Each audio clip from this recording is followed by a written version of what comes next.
Bom, está transmitindo lá. Então vamos lá. Beleza. Então vamos lá. Boa noite, gente. Meu nome é Altemar Domingos, eu sou ilustrador, eu sou criador da personagem Jaguara, e hoje eu e meu ilustríssimo convidado, Andrioli, nós vamos falar um pouquinho sobre folclore e sobre sacis. E por que esse tema? Né?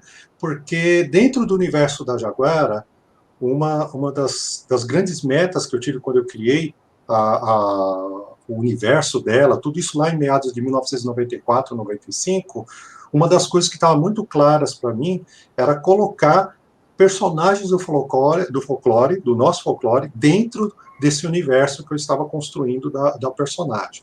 Né? E hoje ele é um assunto bastante pertinente. Né? Então, nada melhor do que a gente trazer aqui, eu agradeço ao aceite do convite, um pesquisador muito tarimbado dentro dessa área, que ele vai dar uma visão muito bacana, muito clara assim, para a gente sobre o tema. Legal? Andrioli, por favor, se apresente para o pessoal aí. Maravilha, Atemar. Primeiro, eu agradeço demais o convite, é um prazer estar aqui falando para o seu público e para o pessoal aí que porventura vier descobrir a nossa live aqui gravada depois. Meu nome é Andrioli Costa, eu sou jornalista, trabalho com folclore brasileiro há 12 anos.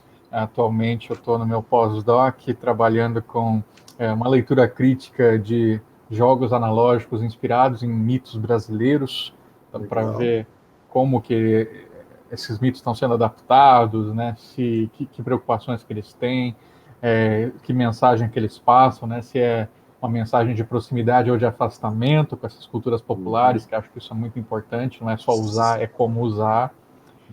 E assim, desde 2015 eu tenho meu site, Colecionador de Sacis, onde eu publico textos, imagens e também os meus podcasts, né? Que agora eu estou chegando no episódio 100 já, sempre falando de folclore. Legal. E então as pessoas vão começar a assistir tudo. Quem estiver assistindo pode deixar uma pergunta, né, que a gente vai tentando responder aí em momentos pontuais. Bom, Andrioli, então acho que para começar, eu vou perguntar para você depois, aí eu respondo a mesma pergunta em seguida, tá? Então me diz uma coisa, como que o folclore, qual foi o seu primeiro contato com o folclore?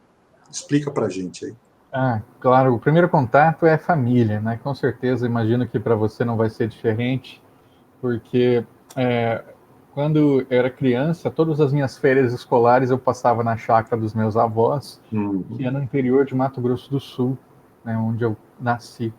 E no interior, meu avô cearense, minha avó com ascendência mineira, né, eles eram todos grandes contadores de história. E lá eu tomava contato com um folclore muito vivo, né, com histórias de Saci perseguindo membros da minha família, assombrando primos, perseguindo meu pai quando meu pai era mais jovem.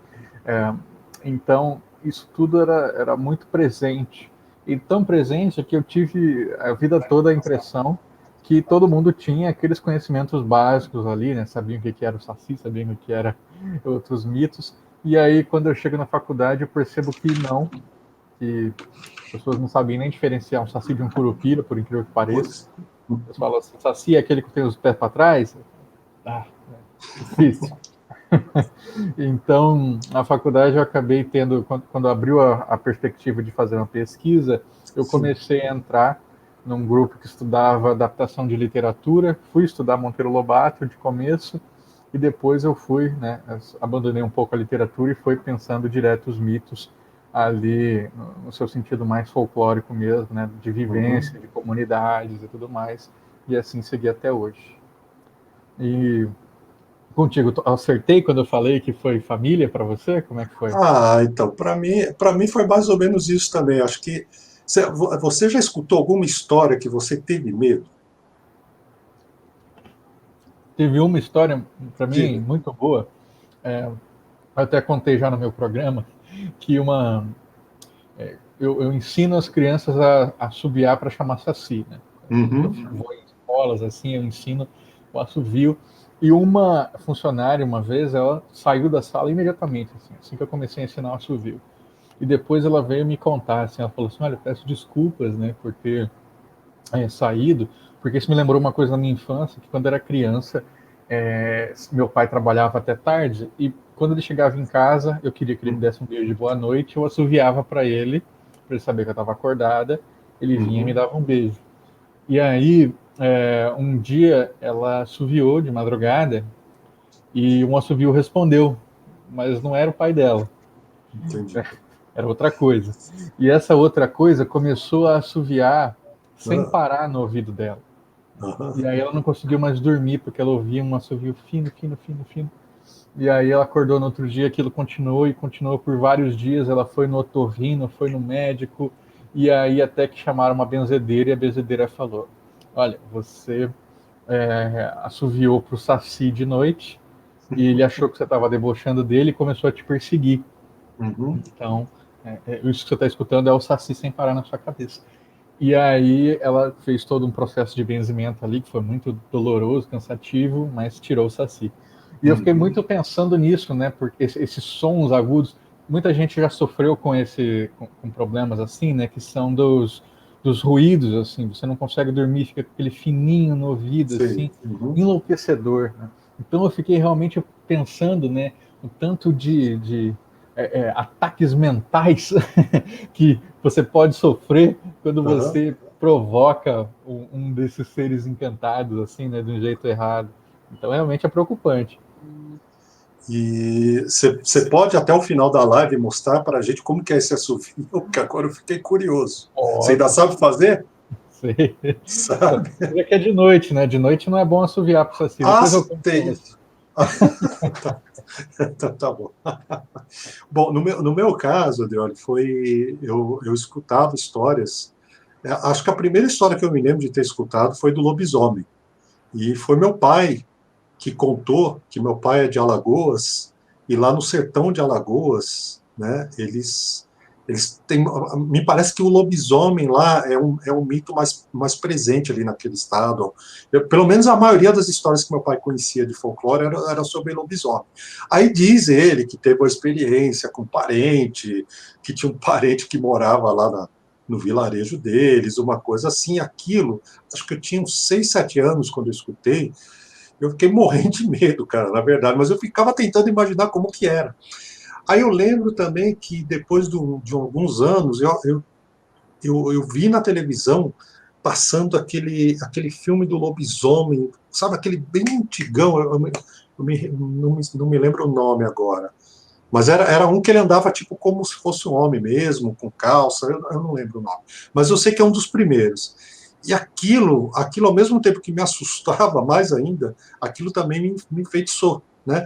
E na escola, quando a professora, acho que na segunda série, ela começou teve uma aula de história, que eu não esqueço até hoje, que a gente sentou todo mundo junto, todo mundo tinha 8, 9 anos, e a professora começou a falar sobre o folclore brasileiro, começou a falar de alguns personagens, falou do lobisomem, que foi o meu primeiro contato, e falou do Saci. Aí depois, aí veio o Monteiro Lobato, com a turma do Sítio do Pica-Pau Amarelo, acredito que esse foi o programa que mais difundiu essa versão infantilizada, me corrija depois se eu estiver enganado, mas me parece que é Uhum. uma versão mais infantilizada, mas de certa forma popularizou muito as figuras desses mitos por conta do Monteiro, do trabalho do Monteiro Lobato. Então, a partir daí, aí eu comecei a pegar também, ia pegando gosto por desenho e tudo, e quando eu comecei a criar meus personagens, cheguei na Jaguara, então estava muito claro para mim que eu queria fazer esse resgate da infância e fazer a minha colaboração também com folclore, que é um assunto que eu gosto muito. Assim, Deixa eu te né? perguntar, você falou Diga. do lobisomem, como era o lobisomem lá em Alagoas, pro seu pai? Você lembra da Então, descrição? ele falava para mim, Andrioli, que era aquele que é realmente é meio homem, é meio lobo, e ele usava calça. Então, quando ele se transformava, ele não tirava a calça. Uhum. Aí tem umas piadas, né, que faziam e tal, mas diz que ele não tirava. E ele era daquele que ele era. Que acho que ele se virava 7 vezes, alguma coisa assim, mas era um que ele era só de noite de lua cheia mesmo, e ele continuava vestindo roupas, mas ele só comia galinha. Ele não Uhum. atacava as pessoas, a não ser que as pessoas fossem caçar ele, né? Essa era a história que meu pai contava geralmente. Isso é Procede? legal porque é, nosso lobisomem ele é bem diferente daquele feral, né, americano que aparece no cinema de Hollywood. Ele é conhecido por comer pequenos animais, galinhas, no Isso, máximo exatamente. bebês não batizados, né, bebês Isso, pagãos. É, exatamente.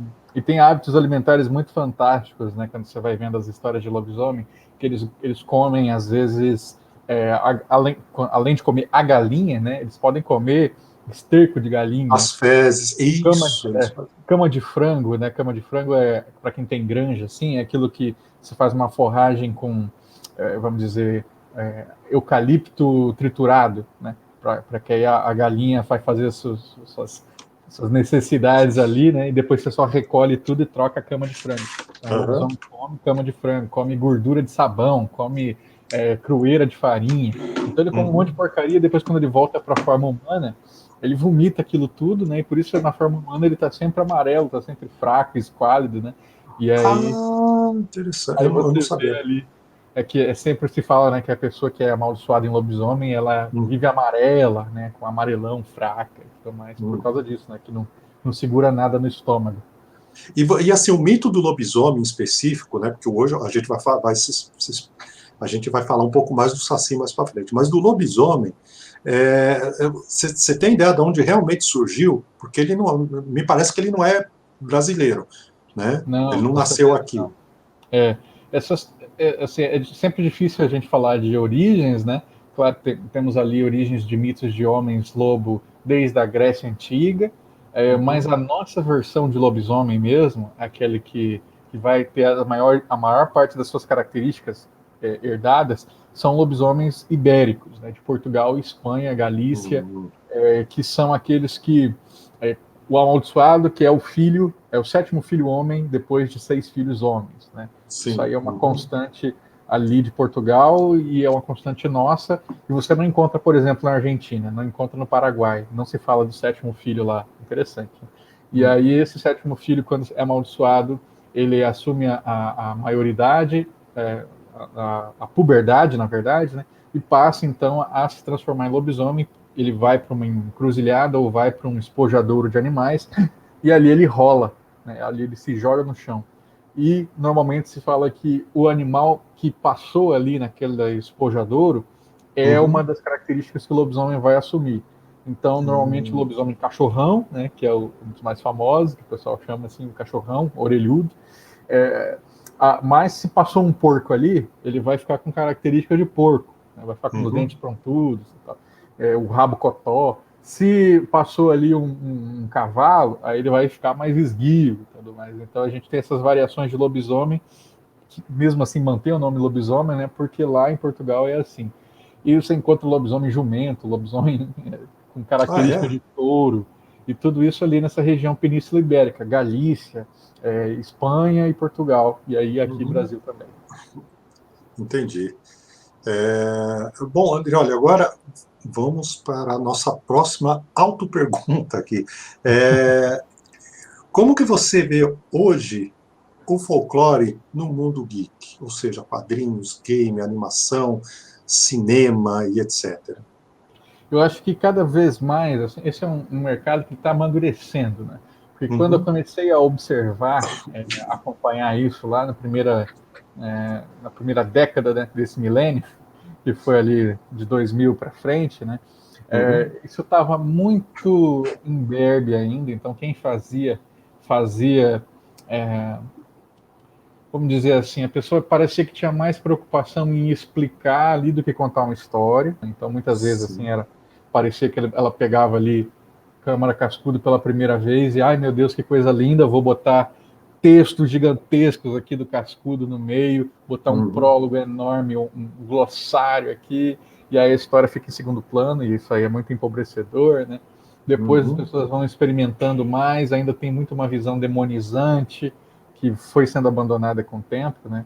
Hoje em dia é muito mais raro você encontrar alguém falando Curupira é um demônio. Ainda tem uns caras que estão fazendo uns filmes aí falando, nossa, Curupira é um demônio, é um outro nome de Satanás e não sei o que. Tá? Paciência. Mas hoje em dia é mais difícil, você entende que Curupira é uma entidade e tudo mais. Né? Aí, isso lá dos anos, até os anos 2010 era mais ou menos assim.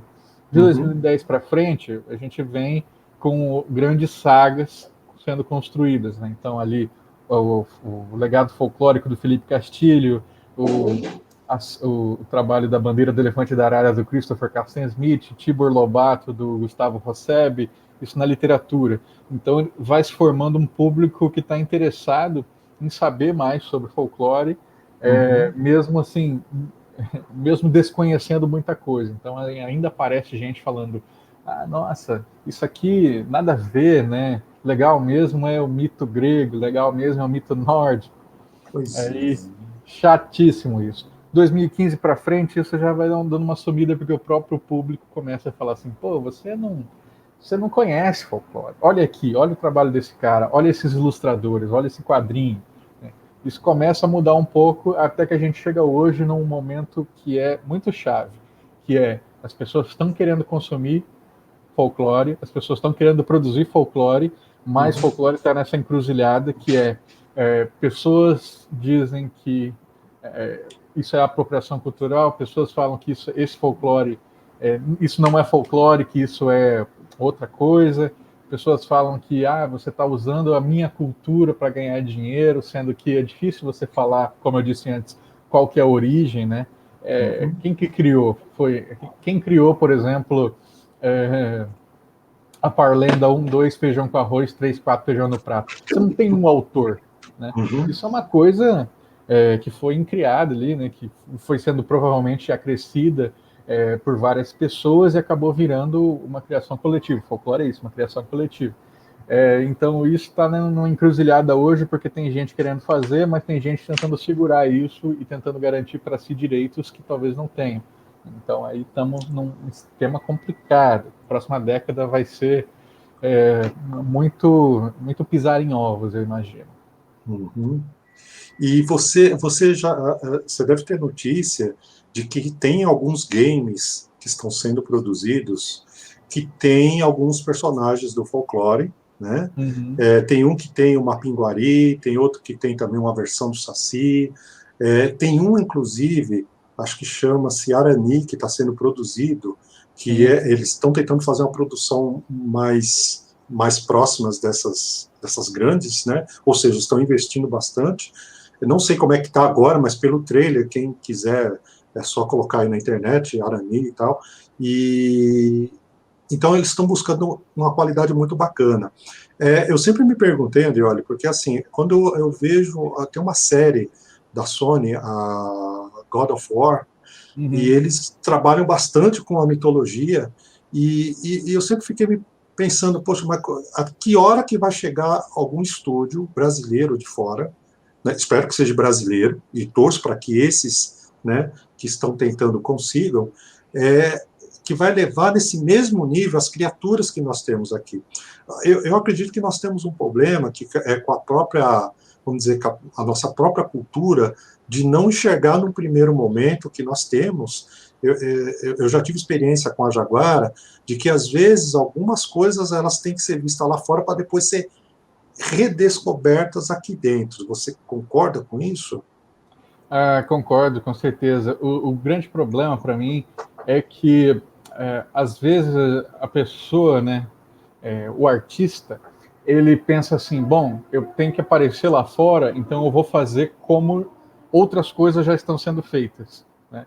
Só que aí, essas coisas elas fizeram sucesso porque elas eram únicas, né? Porque elas eram inovadoras, porque elas eram inventivas. Então, se você fizer o Homem-Aranha, só que não é o Homem-Aranha, ele é o Homem-Saci, vamos dizer assim, não vai ser tão criativo quanto se você construir ali uma narrativa própria, né, com personagens mais inovadores, explorando melhor essas características do que tentando fazer um pastiche. Porque se você faz um pastiche, você sempre vai estar correndo o risco ali da referência. Então, por exemplo, o Guerreiros Folclóricos, que é um jogo que está em desenvolvimento aí faz anos e nunca sai, ele é o God of War brasileiro. Né?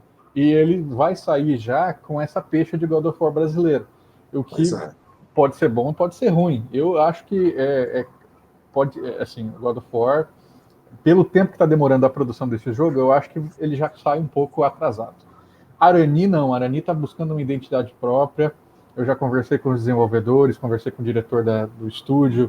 Eles estão tentando colocar coisas novas, estão chamando, estão conversando com indígenas, estão conversando com consultores, estão tentando fazer coisas bem complexas, na medida do possível, né? Porque, claro, é um produto de cultura de massa, então algumas coisas têm que ser, algumas concessões acabam sendo feitas, mas ele não é um God of War, ele é outra coisa, assim. E eu acho isso muito, muito mais rico, porque você consegue chamar atenção lá fora fazendo isso, né? Entendi. Eu fiquei sabendo um pouco do trabalho deles, porque eu participei do último Big Festival, que foi digital esse ano, porque eu também tenho um projeto de jogo em 3D com a minha personagem. E vai levar exatamente o universo dela. Então, assim, eu conversei com alguns estúdios, eu inclusive fechei parceria com um estúdio de design de som de Los Angeles, que me procurou, que eles têm um trabalho muito bacana, chamado The Amazonic, depois eu vou colocar o link para o pessoal conhecer, e é um trabalho que esse estúdio que faz dublagem, efeitos sonoros para games, né? O dono do estúdio, Antônio Teoli, ele é um músico e ele veio no Amazonas e ele fez todo um processo de gravação de músicas com instrumentos nativos e etc. E transformou isso não só em música para você baixar, mas num aplicativo que você pode tocar esses instrumentos. Então é um negócio muito legal. E dentro desse evento, né, eu pude sentir como que é a coisa, principalmente relacionada a investimento. Então, para você fazer um jogo 3D com a qualidade, tem muita gente que fala, mas a qualidade do jogo brasileiro, cara, isso depende muito de investimento. E aqui a gente não está falando de 10, 20, 30 mil, que é um quadrinho top. Não, a gente está falando de milhões. Então a gente está chutando alguma coisa aí de 2, 3, 4 milhões para você fazer um jogo mais. Né? Então, assim, é um negócio complicado. Então, aí eu comecei a entender por que tem alguns jogos, você citou os Guerreiros Folclóricos, que eu gostei bastante da proposta, por que demora? Porque é investimento, você tem que pegar edital às vezes você não consegue esse ano, é só o ano que vem que você vai tentar, e é um negócio complicado. Mas o que me deixa empolgado, né, é que houve interesse, falando no meu projeto, muito legal. Só que é um caminho longo, é um caminho que vai. Verba alta, a verba que um quadrinista não tem. E é interessante que às vezes você pode começar de um jeito e ele ganhar uma outra cara depois. Por exemplo, eu já vi o trabalho de um estúdio paraguaio que eles fazem jogos de terror, né? Estilo aqueles que você tem que fazer uma investigação de um assassinato, e aí um mito está ali te perseguindo, uma criatura mítica, né? Eles lançaram um jogo em 2013 que era inspirado, chamava Malavision, que é assombração, alma penada, né? Seria alma penada, assim, em português, que tem vários mitos ali paraguaios e tal. E eles lançaram isso para computador e PlayStation 3 na época, se não me engano. E, assim, fez um sucesso moderado, os gráficos ali limitados, né? Assim, as possibilidades que eles tinham na época. E eles foram trabalhando essa ideia, refinando até fechar com uma distribuidora espanhola recentemente. Né? Então, ano que vem vai sair um jogo novo, né? Que é totalmente inspirado na mesma história que eles já fizeram, né? Que tem vários mitos de antes, só que eles refinaram para buscar um mercado internacional. Então, assim, não tem um nome mais tão regional quanto Malavision, assim, é um nome, sei lá, acho que é a Donzela Cega, só que eles não abriram mão de algumas coisas. Eu acho legal não abrir mão. Por exemplo, o jogo ainda se passa no Chaco, Paraguai, que é tipo o Pantanal deles. Ainda é a nossa terra, não é um negócio genérico. O jogo... desculpa, passando o carro do lixo aqui. O jogo ainda tem trechos falados em Nhengatu. Né? Você provavelmente sabe o que é Nhengatu. Né? Então eles colocaram Nhengatu e Jopará no jogo porque era uma coisa deles. E tem ali outros mitos pertencentes, só que o mito principal eles criaram. Eles inventaram para ser uma coisa mais global, assim, que abrangesse todos esses mitos de espíritos femininos, né, que a gente tem muito aí, do Japão ao Brasil. Você encontra vários espíritos femininos aí assombrando pessoas. Andreone, recentemente, inclusive aqui na Comic Con, essa live eu vou disponibilizar ela depois lá na minha mesa, na Comic Con, e acho que você deve ter sabido que a DC Comics vai lançar uma versão brasileira de uma das, se não a principal personagem feminina, a Mulher Maravilha. Então vai ter uma versão brasileira, não vai ser Yara Flor, acho que todo mundo que está aqui já ouviu falar disso, pelo menos, né? E teve painel, inclusive, hoje, né, com uma das autoras do projeto e tal. E, se não me engano, eu vi isso pelo Twitter, que tem uma imagem que a autora, ela confirmou que um dos personagens da história vai ser uma versão do Caipora. O que você pensa a respeito disso, especificamente? Eu acho que assim, a gente tem que ir sabendo que vai ser uma salada de frutas como sempre é, né? Assim, então, é comum ali na DC você encontrar a Mulher Maravilha lutando contra Ares, né, que faz parte ali do panteão, mas também lutando contra outros mitos aí pelo mundo inteiro. Então, a gente vai encontrar aquela saladona lá, Cerber perseguindo Caipora, tenho certeza assim, que vai ter umas coisas dessas, né? Então, temos que ir com a cabeça aberta, né? Não achar que eles vão ser muito fiéis. E também uma coisa que a gente já notou, acompanhando, né? É que o acesso material sobre folclore brasileiro em inglês é muito escasso. Sim, sem dúvida. Então, as pessoas, elas, assim, se forem... muito artista que eu já vi, por exemplo, já conversei com um artista francês que fez uma exposição sobre mitos brasileiros na França. Nunca veio para cá. Ele conheceu pelo livro da Clarice Lispector em francês, que é o Assim Nasceram as Estrelas, né? Como Nasceram as Estrelas, que saiu em francês. E aí ele faz um saci, por exemplo, que é um elfo negro, praticamente, assim, né? Com orelha pontuda, todo esquisitinho e tal, porque pela descrição do texto, você consegue visualizar, mas você visualiza a partir das suas referências, né? Sim. Então, é muito fácil assim, a gente esperar que vai aparecer ali coisas que não correspondem. Vamos dizer, um boitatá dragãozão, assim, ao invés de uma serpente, um dragão de 4 patas. É possível que isso apareça. Né? Então, é possível que o Saci seja essa coisa meio elfo, não duvido de nada. Então, acho que aí é um movimento também da gente acabar cobrando, né? Porque se a gente cobrar e falar assim, pô, não é assim, eles vão falar assim, então como é que é?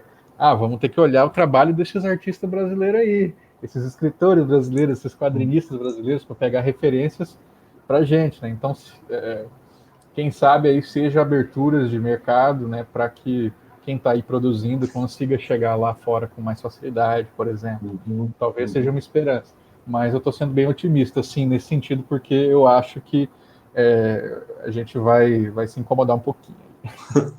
Mas eu não sei o que você vai achar, mas assim, eu penso que tem um negócio chamado de tal de licença poética. Então, assim, às vezes você pega algo e você dá a sua versão daquilo.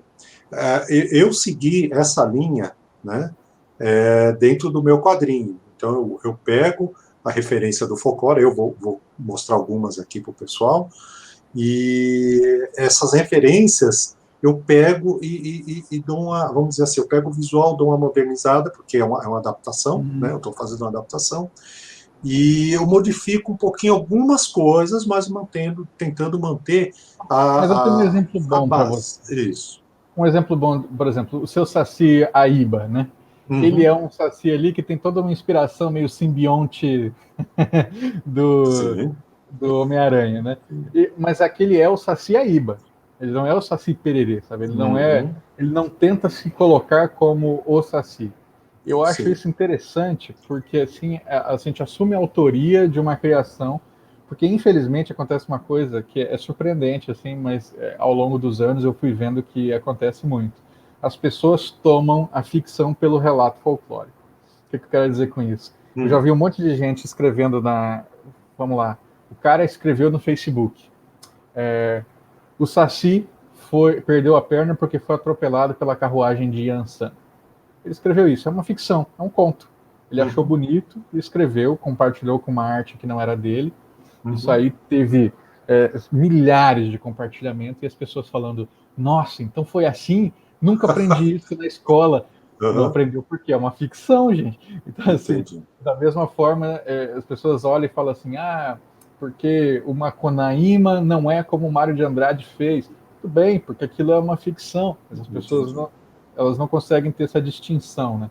Então, como a gente desconhece tanto folclore brasileiro, eu acho que eu sou muito mais favorável a você assumir a autoria e falar esse aqui é o meu Saci e Uhum. não esse é o Saci. Entendi. É um detalhe assim sutil, mas faz a diferença. O que eu já escutei, inclusive de alunos, né, porque eu sou professor também, eu já escutei exatamente isso. Ah, mas o Saci é assim, porque eu tenho uma versão no meu quadrinho, eu não sei se você já leu, mas ele perde a perna ali numa luta com a Jaguara. Né? Não quero dar spoiler do quadrinho, nada, mas acontece isso. Aí alunos vieram me perguntar, aí que eu percebi, eu confesso para você, que na empolgação, quando eu criei a Jaguara eu tinha 20 e poucos anos, então na empolgação eu não me atentei a esse detalhe, então a gente acaba assumindo uma responsabilidade, ainda mais quando a gente é professor, né? Isso. Você está dando aula, aí Exatamente. você mostra o material, professor, é assim? Aí eu falo, não, aí que eu falei, não, isso é uma obra, é uma ficção, ela foi baseada no mito do Saci, é uma versão minha, então eu comecei a colocar isso em tudo que eu tento colocar em todo o material da Jaguara, para que fique bem claro, né? Porque assim, eu não quero que misture a versão original, apesar que o Saci, depois a gente vai entrar nesse detalhe, Tem existem vários várias tipos. versões, né? Sim, Eu achava que era de uma região do país, mas quando eu comecei a pesquisar, ele tem nos 4 cantos do país, se eu não me engano, versões do Saci, né? sim, sim. Agora, E especialmente, porque talvez você tenha até visto isso, você é um leitor de Cascudo também, né? Tem um sim, trecho do Cascudo que ele fala lá: ah, o Saci Pererê não conhece o norte do país. E isso talvez fosse verdade 50, 60 anos atrás, mas hoje em dia Saci tá no assim, chegou no Brasil inteiro, seja por intermédio ali da mídia, né, pelo sítio do Capão Amarelo que nem se falou, pela internet, pelas imagens ali que a gente tem, ilustrações, jogo, time de futebol que tem o Saci de mascote. é O Saci verdade. agora é Brasil, sabe? O Saci tá em tudo agora. Então, E a por gente tem mais o que dia do Saci, né, também, agora. o dia do Já tem um Saci, tempo. desde 2003, se não me engano, algumas Já cidades faz um têm, tempo. comemoram. É Uhum. verdade, né? Vai fazer 20 anos daqui a pouco. Já faz, é verdade.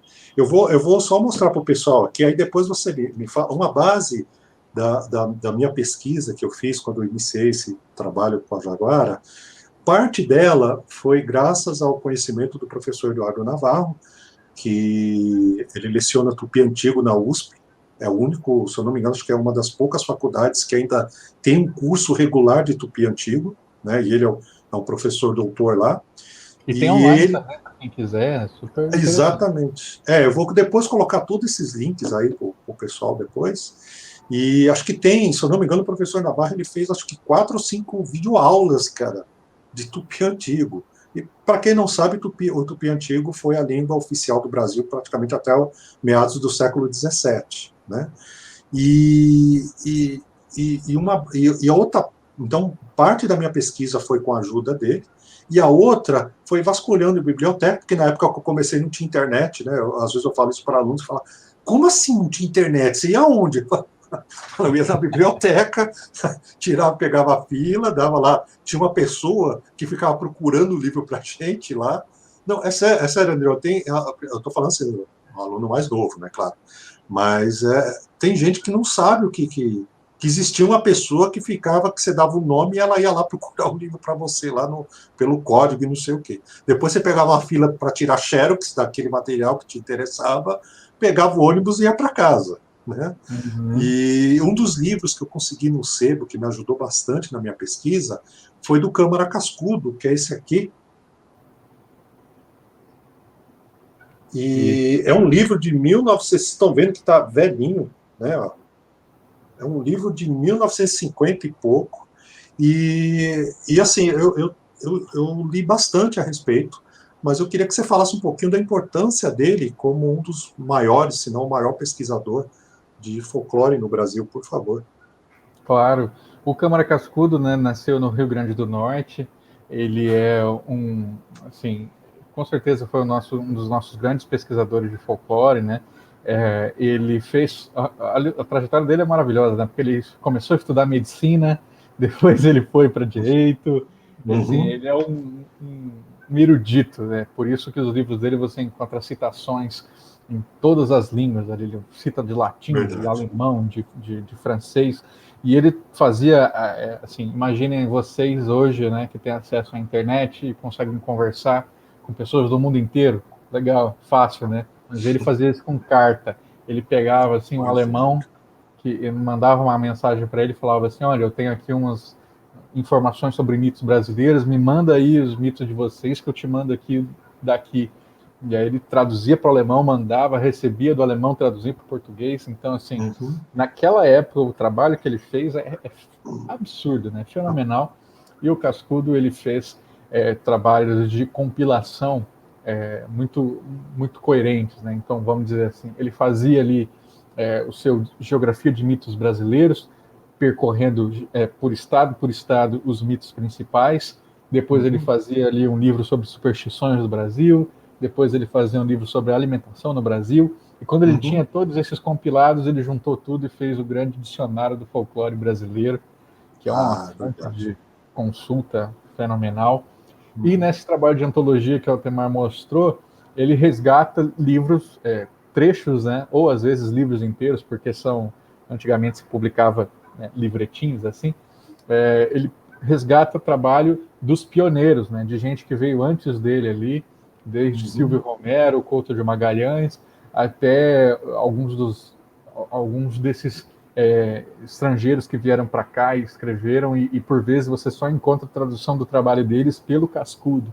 Então, Uhum. hoje em dia tem gente que vai falar assim, o Cascudo fez uma interpretação errada dessa coisinha aqui. Pô, o cara fez de...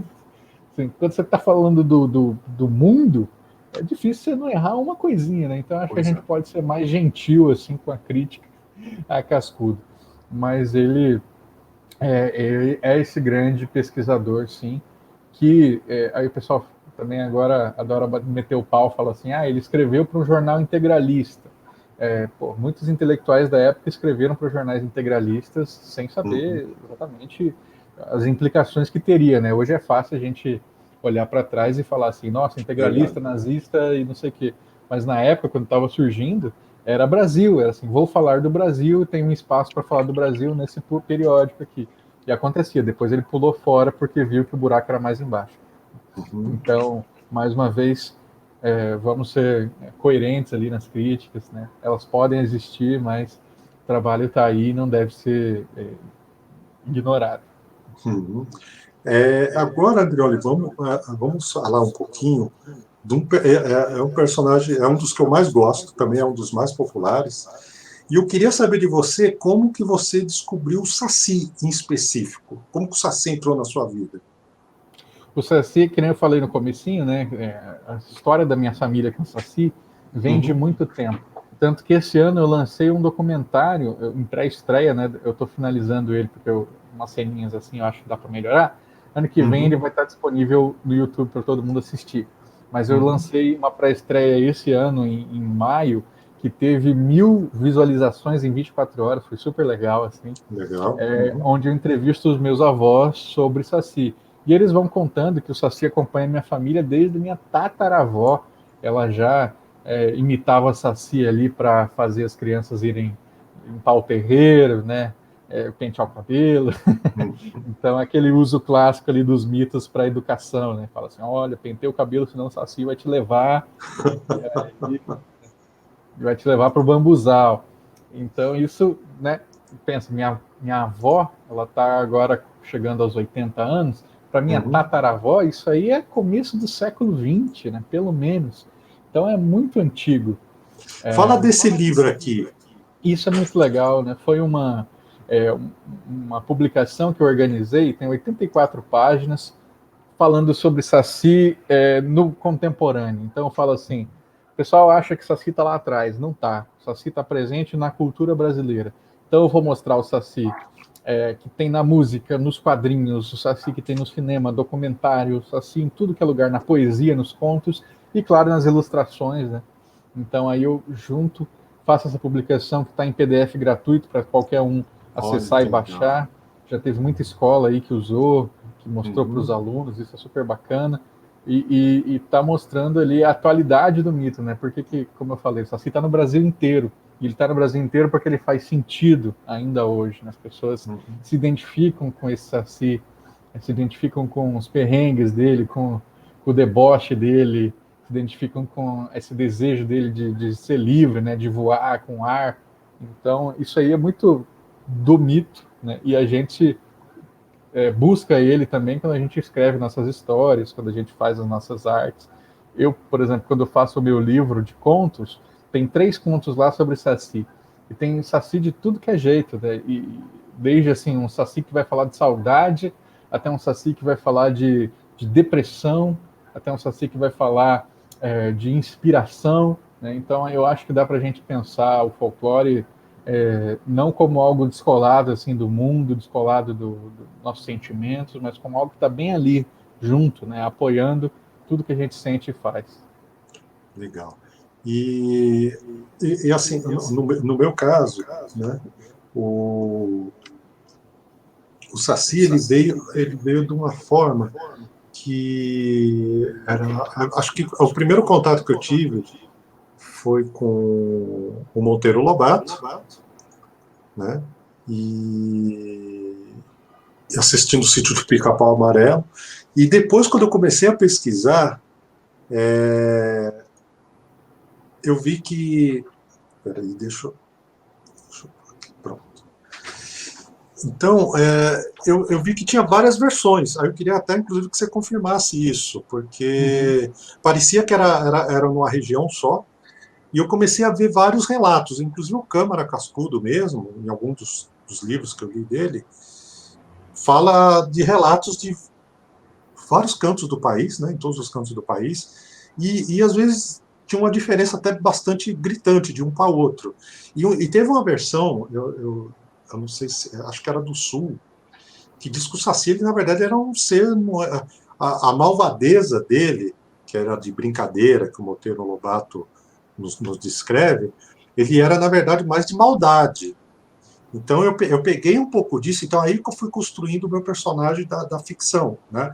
Então eu Uhum. peguei um pouco disso dele ser malvado, porque ele dentro do universo da Jaguar ele é um vilão, e tem também uma versão dele, eu não sei se é essa mesma versão, de que o gorro dele é mágico.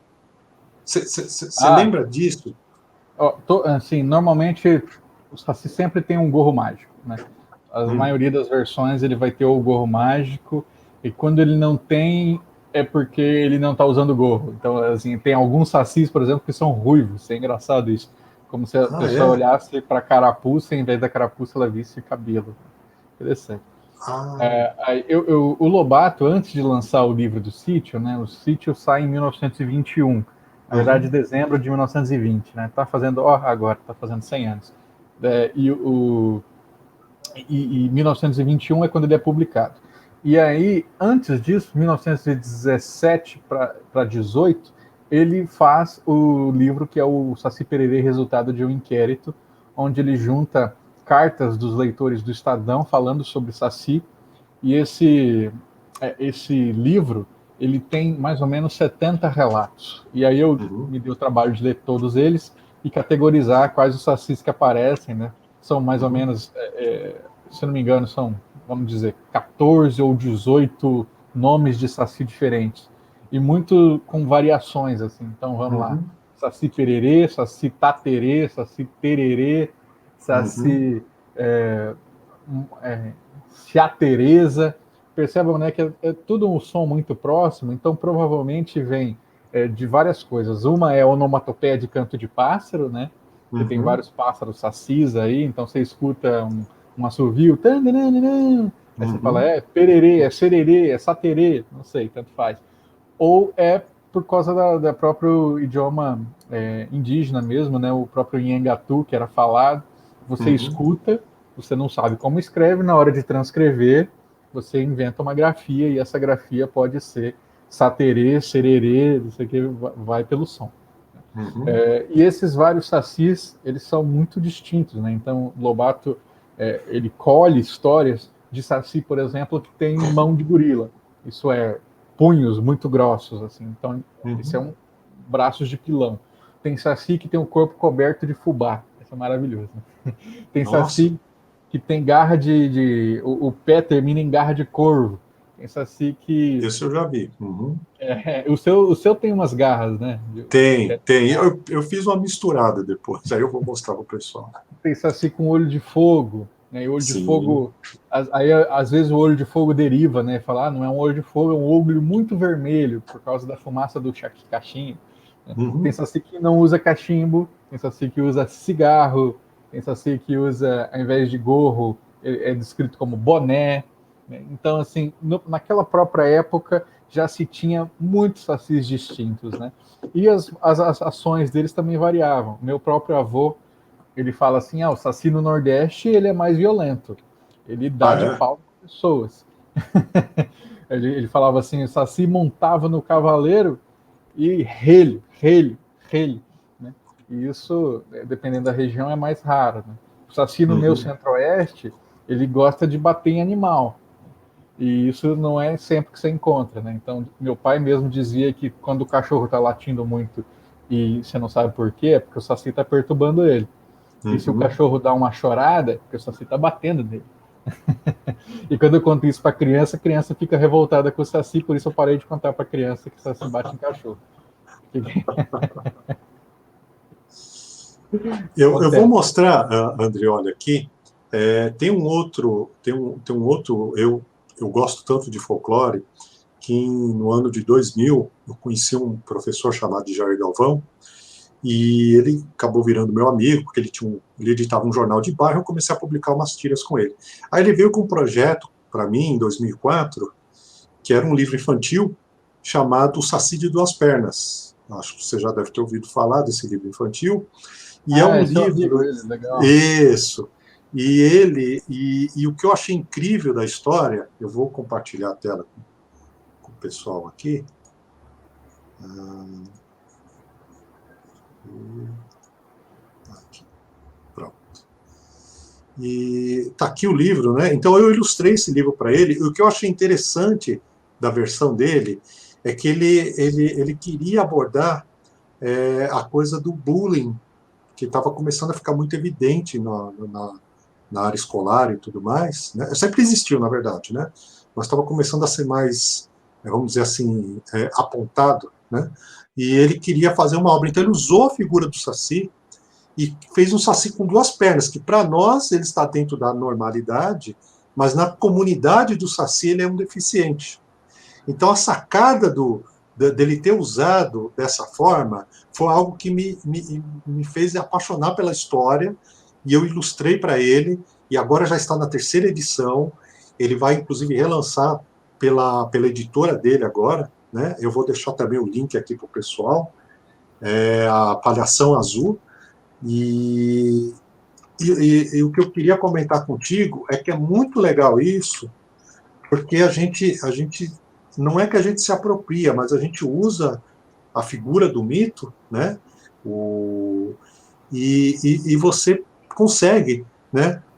Transformar ele numa obra de ficção para passar uma determinada mensagem, né? Então, no caso aqui do Saci de Duas Pernas, é muito legal porque ele mora numa floresta e há toda uma movimentação porque ele é discriminado quando ele vai estudar, quando ele anda, inclusive pelos próprios sacis, que todos têm uma perna só, E a narrativa do livro ela segue por esse caminho, tem uma reunião na floresta para decidir o que vai acontecer, e os personagens do folclore são os personagens que vão conduzir essa reunião com todos os moradores da floresta. Então, assim, é muito legal, né, essa história, e ela é totalmente baseada nesse mito, né, numa versão dele que o transforma num negócio muito legal de ficção, né?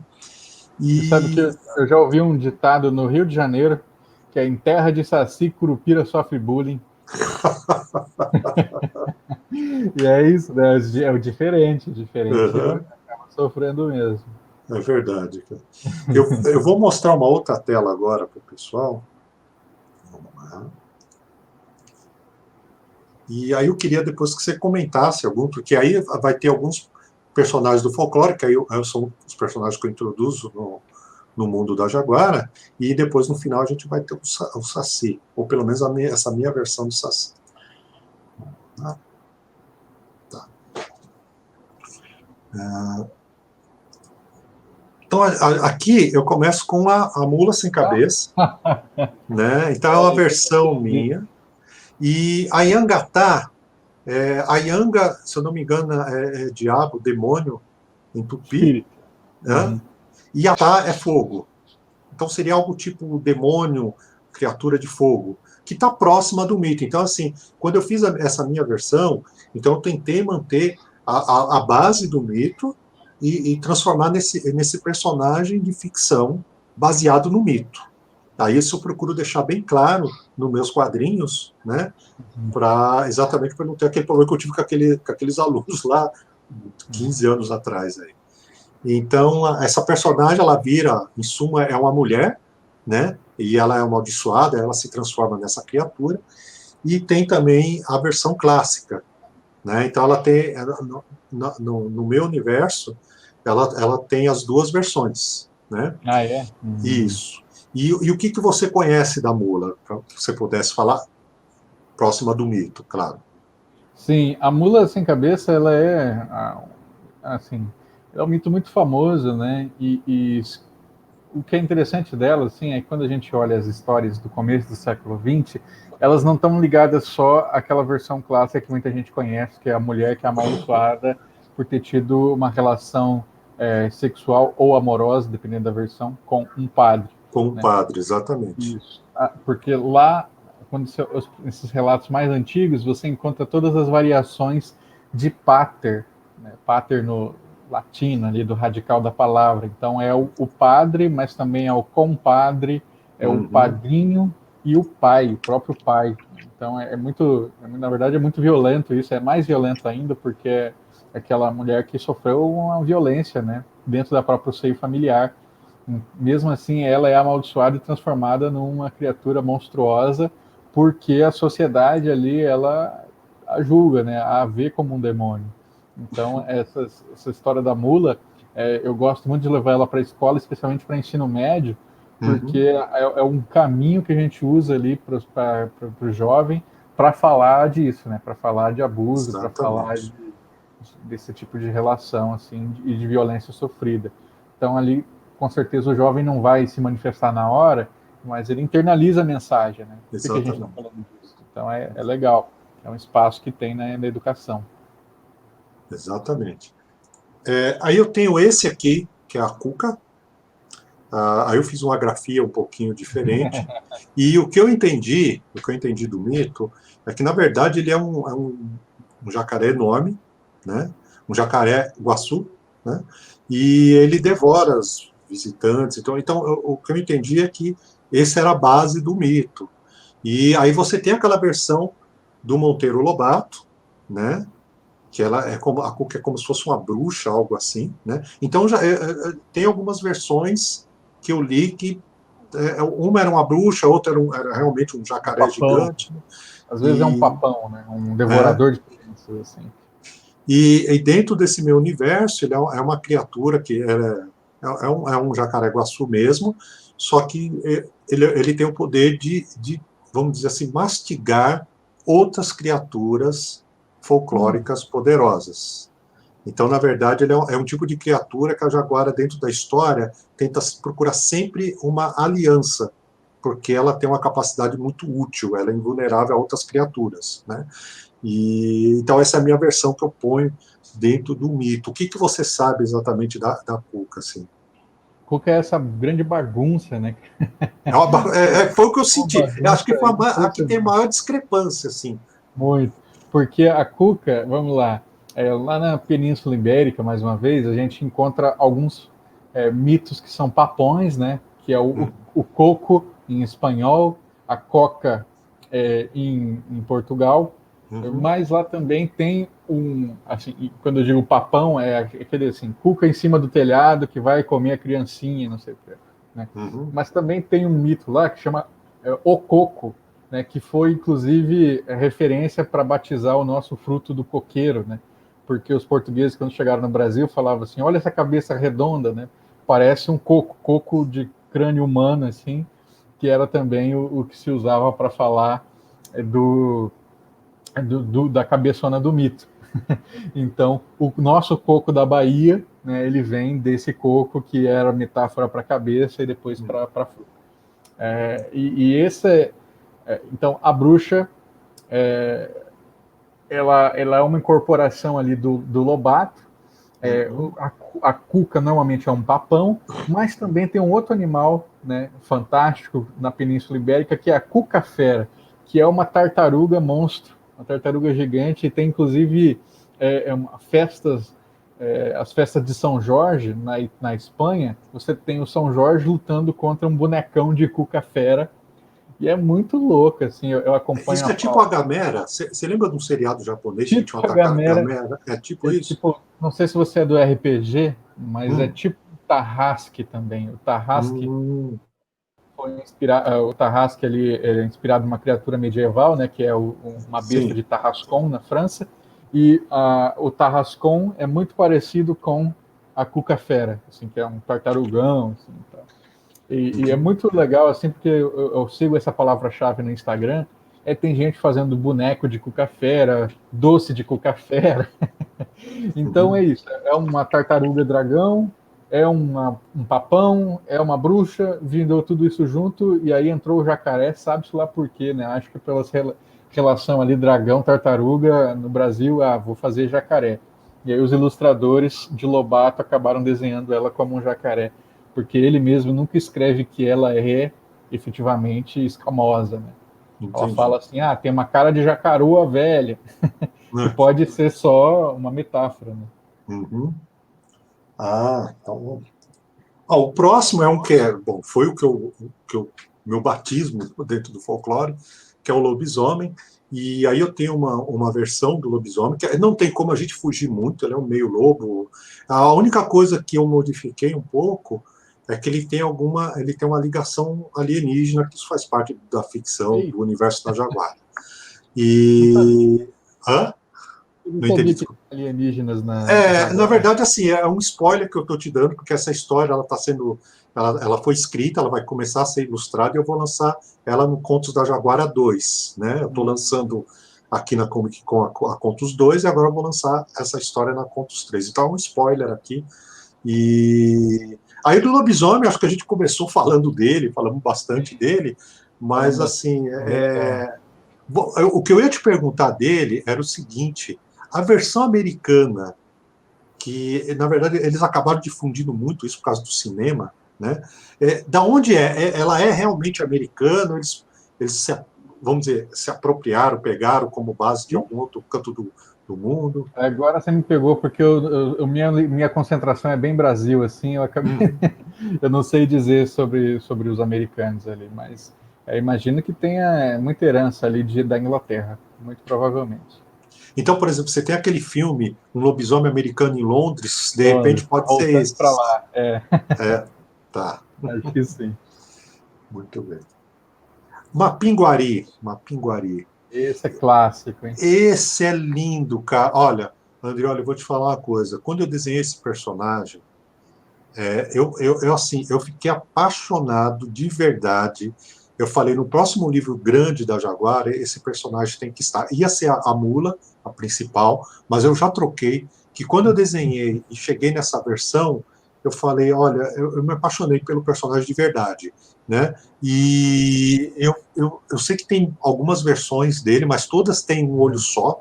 Eu que coloquei mais dois ali de enxerido, mas ele mantém a boca ali na altura da barriga, do estômago.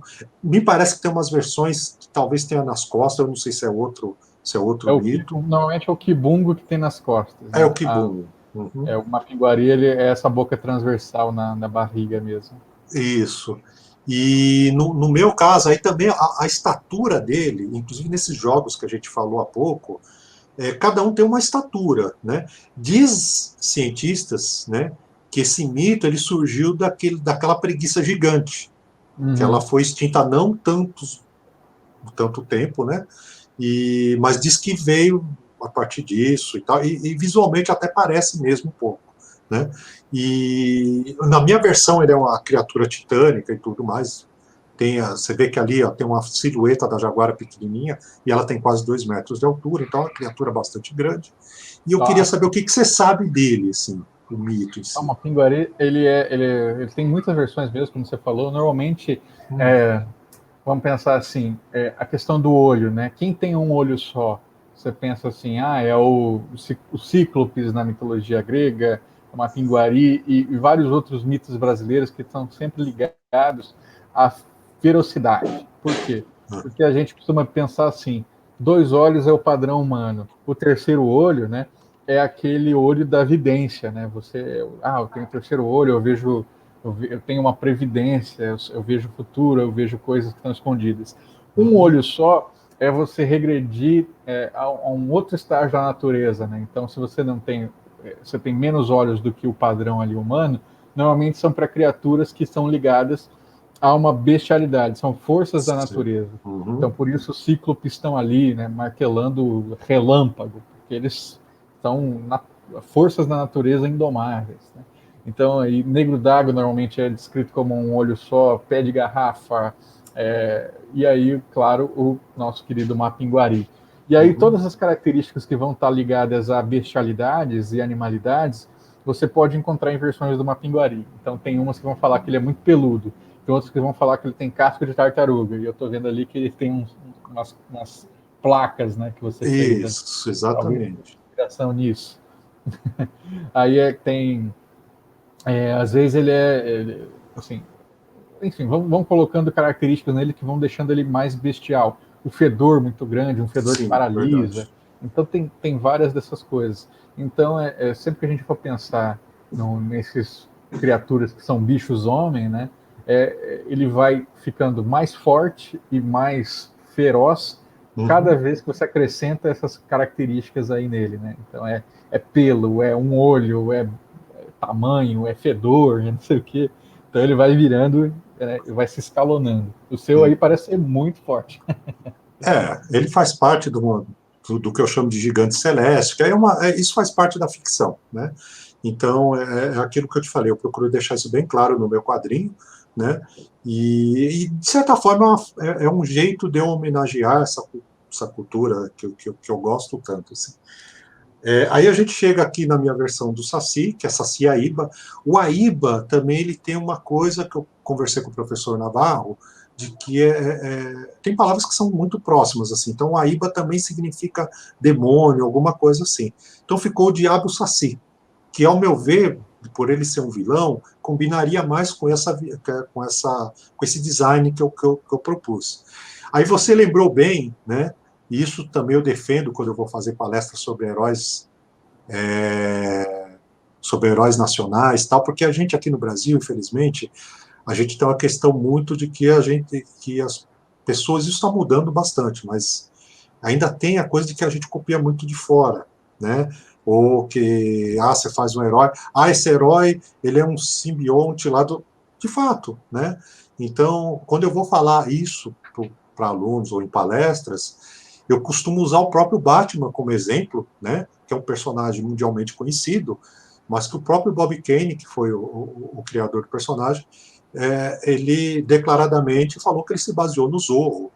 uma parte também do Draco, uma parte do Sherlock Holmes, e ele constituiu a personalidade do Batman. E o que é curioso, aí eu faço essa pergunta para os alunos, né? Então, aqueles que geralmente já torcem o nariz quando você começa a falar, é, ninguém questiona isso, né? Porque se tornou uma figura mundialmente conhecida, um personagem mundialmente conhecido, né? Então, essa é a minha versão do folclore. Então, eu peguei aquela parte daquela lenda que o burro dele é mágico, e eu gosto muito de Homem-Aranha, e eu não tenho problema nenhum de assumir isso.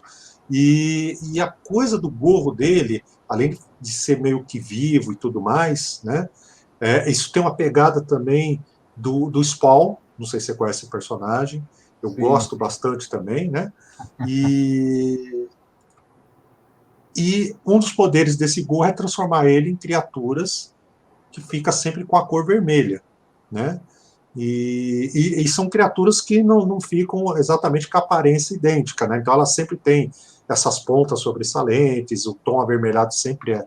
Então o gorro transforma ele em qualquer tipo de animal, vamos dizer, uma versão grotesca dos animais, sempre na cor vermelha, né? E aí aqui eu tenho, isso faz parte do meu projeto do jogo 3D, que é uma versão que eu modelei em 3D do Saci, né?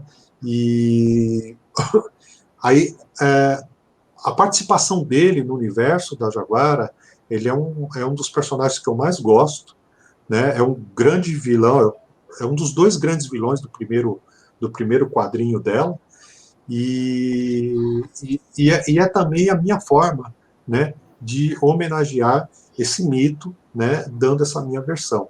Né? Eu queria que você falasse um pouquinho mais do Saci, para a gente finalizar o assunto. beleza. Então, é aquilo que eu tinha falado, né? Temos vários tipos de saci, inclusive sacis que não têm forma, né? Os sacis que são invisíveis. Você sabe que eles passam pela presença, né? Pelo arrepio que dá nas costas, como aquele pé de vento, né? O vento que sopra ali na sua coluna e te arrepia. O Andreoli, você chegou a assistir uma série de animação da prefeitura do Rio chamado Juro que, Juruquivi? Cara, claro, aquilo é lindo, cara, é maravilhoso. lindo. É lindo. E eu tive como é que fala? A experiência de Ah, exibir o Juro que Vi para várias crianças, né? E essa criançada, ela batia palma quando aparecia o Saci, como se fosse assim pois um eu vou ator colocar o link. famoso. Isso é Pois muito é. legal. E ria. E pensa que é 800 crianças num teatro rindo por causa do Saci. Porra, isso aí era Ah, você muito legal. chegou a fazer. Eu já mostrei isso também em aula também, mas para alunos, inclusive, mais velhos. Fala, quando eu ia falar sobre animação, porque é maravilhoso aquilo. Acho que tem da Yara, tem do Boto, Tem, eu tem já Matinta fiz. Pereira. Eu fiz a minha maior sessão foi em, como é que chama a cidade? Mococa, interior de São Paulo. Sim. Né? E Uhum. aí lá a prefeitura mobilizou as escolas públicas e levou elas de ônibus para o teatro da cidade. E a gente fez uma sessão com 800 crianças às Que 8 horas da legal. manhã. E depois disso elas foram para o colégio ficar malucas com o Saci, né? Porque a gente passou Uhum. uma horinha ali inteira mostrando o filme de Saci, ou contando história de Saci. E aí, nesse dia, eu exibi o Saci e o Curupira, que são do Juro que Vi. E Sim, é incrível ver a reação em massa das crianças, porque, por exemplo, que nem eu falei, criança rindo por causa do Saci é 800 crianças rindo. sim. Criança, quando no Juro que Vi do Curupira, ele toma um tiro, né? O Curupira toma um tiro e aí corta a cena, tipo assim, na hora, para dar um clima, e depois, assim, o Curupira transforma a bala em outra coisa, né? Ele Verdade. faz ela virar um vagalume. E aí, nessa hora, você ouve no teatro, assim, todas as crianças em silêncio, prendendo a respiração, Uhum. e algumas dando aquele solucinho de choro, assim, porque achou que o Verdade. Curupira ia morrer. Nossa, isso é muito Uhum. emocionante, porque você vê como que essas narrativas conseguem trazer esses personagens que já têm proximidade, de alguma forma, né? Para que elas toquem realmente a gente de maneira imediata. Tinha criança ali Verdade. com medo do Curupira, chorando por causa do tatuzinho ali que morre, Verdade. rindo pra caramba com o Saci, porque isso, né? Isso faz parte da gente, e quando a gente consegue usar as nossas histórias para levar isso na potência máxima, putz, aí você toca qualquer um, né? De criança a adulto. É verdade. Andreoli, tem uma pergunta aqui que o Tiago fez para gente, que é direcionada para você. Então ele escreveu Opa. aqui, na sua opinião, quais características um personagem protagonista deve ter para representar o nosso folclore? Eu acho que ele deve estar Ah, querendo dizer no sentido mais do próximo do mito, não de ficção. Foi o que eu entendi. um personagem protagonista deve ter para representar o nosso folclore? Acho que depende. Por exemplo, a gente pode escolher vários tipos de herói, né? Heróis. Eu gosto muito dos heróis enganadores, né? O Saci, por exemplo, Hum, vai ser um pregador de peças, ele vai usar mais astúcia do que violência, pelo menos o Saci que eu visualizo, né? E assim a gente encontra também o grande Pedro Malazarte, né? Que é o rei da pregação de peças. uhum, Então, usar a astúcia ao invés de. Eu admito, assim, se eu pego um livro e o cara bota lá um curupira sacando uma espada, eu falo, puta, espada, cara, pelo amor de Deus, né? Tem tanta coisa pra gente fazer, tantas armas para usar, tantas outras soluções, inclusive, que não sair na mão como espada e escudo, que é uma coisa super, super de fora, super clássica lá. Então, gosto muito desses heróis da inteligência. Não são o único caminho, né? A gente tem heróis tolos, que são aqueles heróis que fazem coisas por inocência e acaba dando certo no final. Isso aí também é um sim. tipo clássico. E tem os heróis combativos, né? Claro, Uhum, que também é possível, mas só não precisa usar espada e escudo para isso. Então uhum. depende do tipo de folclore que você quer representar. O nosso folclore é muito rico. Posso mostrar aqui a capa do meu livro antes da Por gente encerrar? favor, então vamos lá, deixa eu. Na verdade, o nosso tempo aqui, o papo está muito bom. Só dizendo para quem estiver assistindo, eu vou deixar esse vídeo, ele vai ficar na página da Jaguara disponível. Eu também vou disponibilizar lá na mesa, na Comic Con, né? Provavelmente mais tarde eu já faço isso, né? E infelizmente a gente vai ter que começar a se preparar para encerrar. Então, por favor, fique à vontade, André. Vamos ver. Daqui a pouco tá compartilhando a minha tela? Pera aí. Acho que você tem que jogar, né, na É, timeline. vou jogar. Pronto. Olha aí. Fica à vontade. Essa aqui é a capa do meu livro de contos, chama O Colecionador de Sacis e Outros Contos Folclóricos. Dá para ver aí, Eltamar? Dá, dá. E aqui, né, a capa que o meu amigo Vitor Widegron fez. Vitor Widegron, um gaúcho que tem uma série de ilustrações do Cyber Agreste, né? E eu pedi para ele fazer esses personagens aqui inspirados no tipo de histórias folclóricas que eu queria levar, que era Uhum. mostrando que dá para escrever histórias de folclore desde as tradicionais, clássicas ali, como por exemplo esse boto ali do cantinho, até Sim. histórias futuristas ali, afrofuturistas inclusive, que vão trazer os personagens do folclore. Então aqui é o meu grupo de amigos representado como é, com inspirações, né, folk. Por exemplo, no canto direito é a Lorena Herrero, da página Hatch, montada em um lobisomem porco, como os que eu gosto Hum, de contar. sim. No, Lobisomem porco é incrível. é Vou demais, pensar né? nisso.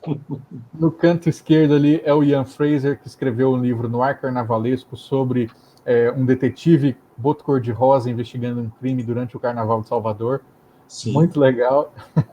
E aí, do lado dele, Michael Kitts, também um ilustrador de folclore, está trabalhando com vários projetos aí bem interessantes, folk, que não pode falar no momento, mas ele adora pássaros folclóricos, né? E esse aqui no braço dele é um urutau robô. Urutau também é o mãe da lua, né? Que é um pássaro muito famoso ali por ser um pássaro de mau agouro no nosso folclore. Sim. No centro é o Anderson Alvaz, de estética afrofuturista. O Anderson Alvaz, ele é o ilustrador, criador da página Folclore BR, Uma Nova Visão. Muito E legal o trabalho dele. afrofuturismo é esse gênero, né, literário que, em breve, eu visualizo que ele vai dar lugar a produções mais regionais. Por exemplo, o Fábio Cabral, que é um cara do afrofuturismo, ele diz que quer lançar um livro agora que ele vai batizar como Macumba Punk, Uhum. que eu acho que vai ser muito mais Brasil, sabe, do que do que o afrofuturismo ali padrão. E eu, né, no centro, colecionador de sacis com meus sacizinhos. Eu acho muito divertido Muito essa legal. capa. E dá muito o tom do livro, né? O livro é assim, temos histórias de drama, histórias de ação, histórias de aventura, histórias de... Não, terror não tem. Histórias de romance, tudo envolvendo folclore. Então, você encontra na Amazon, em e-book, para comprar por R$ 5,60, tá baratinho, né? Dá essa força e Tem um avalia ali link? depois. Tem link sim, eu arranjo aqui para vocês.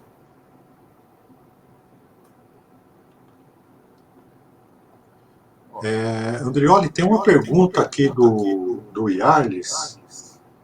Colei aqui na nossa página do Face o link. Tá. Uhum. Yarlis, quem são os vilões do quê? Isso. Do que, Será que é do Yarlis? seu livro? É do seu livro? Se for do meu livro, é um livro de contos, né? Então, temos vários contos diferentes, nem todos têm vilões, inclusive, né? Porque às vezes é um conto ali de romance, por exemplo, conto de Boto é um conto de envolvimento amoroso, não tem um vilão. Agora, o vilão, para mim, nas minhas histórias, o vilão é o esquecimento, o vilão é uma instituição ali que faz o folclore ser abandonado, o vilão é, às vezes, o governo. Então, eu jogo meio que com isso, sabe? Então, a grande... Por exemplo, eu tenho um conto em que os heróis da resistência, as inteligências artificiais deles são projeções dos seus avós. Então, eles estão lutando contra o inimigo ali, estilo um mundo Mad Max, e eles se consultam com as suas IAs, né, que são seus avós. E isso é um jeito que eu coloquei da gente pensar o passado para enfrentar o futuro. Né? São brincadeiras que eu gosto de levar na minha literatura. E esse do seu livro. Agora, sim, no folclore, tem vilões, tem mitos que todos são vilões? Quais são os principais, assim? Por exemplo, Eu o acho Saci é um meio termo, né? assim, tem alguns assim que eu vou dizer que não dá para dizer, que normalmente a gente vai falar, depende, né? Se você não mexer com ele, mas por exemplo, o Romãozinho ele é o malzinho encarnado, né? Verdade. Porque o Romãozinho ele foi transformado em criatura por ele ter mentido para a família ao ponto do pai extremamente violento acabar matando a mãe. E quando o pai mata a mãe tá lá morrendo, o Romãozinho tá dando risada. E aí a mãe, antes de morrer, amaldiçoa ele, fala que ele vai vagar a vida inteira pelo mundo. E aí ele segue por aí fazendo assim, anarquia total, fazendo casais brigarem, fazendo assim, destruindo o ânimo dos lares. E tem umas histórias muito legais assim que você pega de relatos folclóricos, que é o Romãozinho tirando um relho da parede e batendo em pessoas na casa, assim, do nada. Então, assim, ele não tem conversa, né? O bicho é ruinzinho mesmo. Mas, Uhum. assim, normalmente dá pra gente pensar que todo mito, inclusive os ferais, eles não são intrinsecamente maus, eles só são força da natureza. Não dá pra você dizer que o relâmpago é mau porque ele matou uma pessoa, né? Quando caiu. Ele Uhum. caiu. E o Iar está perguntando aqui também se os livros terão um formato digital. Você tem aquele do Saci que eu mostrei? O, os meus são todos digitais, talvez o Legal. Jaguara. Como é que é o Jaguara? O da Jaguar, então deixa eu aproveitar o gancho do Yarlis. Eu vou Porque eu tenho compartilhar. um digital, esse que aparece o Saci Aíba, eu lembro que eu tenho ele. Só Uhum. que eu li até a metade e depois eu pensei assim, caramba, eu tô precisando dele físico, porque tem muito texto. Não sei se eu li ele no Comixology, alguma coisa assim, né? Não foi no Aquele que Social é Comics? Social Comics, Social exatamente. Comics, Social Comics. Bom, lá no site da Jaguara, jaguara.net, e tem a versão português, a versão inglês, tem uma parte lá da loja, né? E na loja eu estou lançando, né? A, a Contos 1, que já tem, né? E eu coloquei também a versão digital da Contos 1 e da Contos 2. E eu tenho também a versão digital do primeiro livro da Jaguara, que é a Jaguara Guerreira e Soberana, Que é essa aí que eu li. Você leu essa daí, né? Uhum. E eu também disponibilizei essa versão digital, até porque a versão impressa ela é muito difícil de você encontrar agora. Eu estou estudando a possibilidade de fazer uma reimpressão, tudo, né? Lá na loja também então tem as versões digitais que eu também estou comercializando lá, lá na minha mesa na Comic Con. E a digital, super baratinho, né? Então é esse valor aqui, né? Não vai ter frete, evidentemente, né? Então eu comecei a colocar essa possibilidade, ainda mais em tempos de pandemia e tudo mais, Mas né? é barato, é barato. Né? E, Andreoli, me fala uma coisa, a sua mensagem aí final aí foi muito bacana. Eu acho que uma outra hora a gente pode repetir essa conversa, ela é muito bacana. Aí eu quero ver se eu consigo trazer outros convidados, né? Porque aqui a gente tem que falar mais de quadrinhos, game, esse tipo de coisa, né? E queria que você desse uma mensagem final aí para todo mundo aí, né? Beleza. Então, pessoal, eu convido vocês, né, a acompanharem meu trabalho lá no colecionadorsacis.com.br. O meu podcast, acabei de lançar um episódio hoje. Né, eu tenho o podcast principal, que é o Poranduba, onde eu faço principalmente entrevistas com pessoas sobre folclore. O último Poranduba foi com a Yara Renó, que fez uma ópera tupi sobre Macunaíma. É um trabalho maravilhoso, assim. Mas eu já entrevistei desde diretores de cinema, a parteiras, a contadores de história, festeiro de folia de reis. Então, assim, muito eclético lá o Poranduba. E eu tenho um podcast novo, né, que agora eu lancei o episódio 3, saiu hoje, que é o Quem Quer Ser um Folclorista, que é um game show onde duas pessoas disputam para ver quem sabe mais sobre folclore. E o pessoal já está acostumado que as minhas perguntas são impossíveis, ninguém sabe.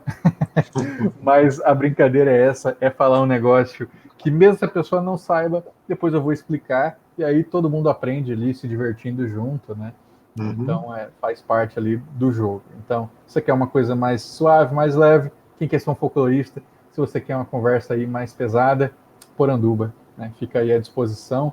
E não deixa de navegar no site, né? Lá tem para download todas aí as publicações que o Altemar mostrou, né? A revista dos 100 anos do inquérito, que tem ali uma matéria sobre quadrinhos que eu falo de Jaguara. Tem uma collab que a gente fez ilustrando os sacis diferentes do livro do Monteiro Lobato. É verdade. Tem no site isso? Está lá no seu site? Tá embaixo ali, onde você viu o do inquérito, logo abaixo tem o collab folclórica. Também PDF, download gratuito. Então tem vários materiais. Me acompanha aí, vai ser um prazer conversar com vocês. Eu vou colocar novamente o link aqui do site do Andreoli. Deixa eu colar aqui de novo. Aí vocês podem navegar à vontade.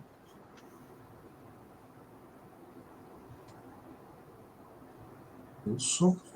E, bom, gente, a ideia desse bate-papo aqui muito legal era exatamente a gente falar um pouquinho do folclore, né, dentro dos quadrinhos, no caso, dentro do universo da Jaguara, mas principalmente a gente trazer a opinião, né, e os comentários de um especialista, pesquisador renomado da área, né, que foi o Andreoli, aceitou o nosso convite aqui, e eu gostaria muito de agradecer a presença de todos, lembrando que vai ficar disponível esse vídeo na página da Jaguara, e eu vou também disponibilizar isso na minha mesa, no mesa 46, lá na Comic Con Experience, né?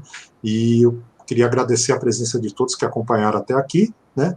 E eu prometo que em breve a gente vai repetir essa dose, não vai, André? Com certeza, vai ser um prazer. Então é isso aí, gente. Muito obrigado e continue, visitem lá a mesa e obrigado a presença de todos aí. Valeu. Valeu.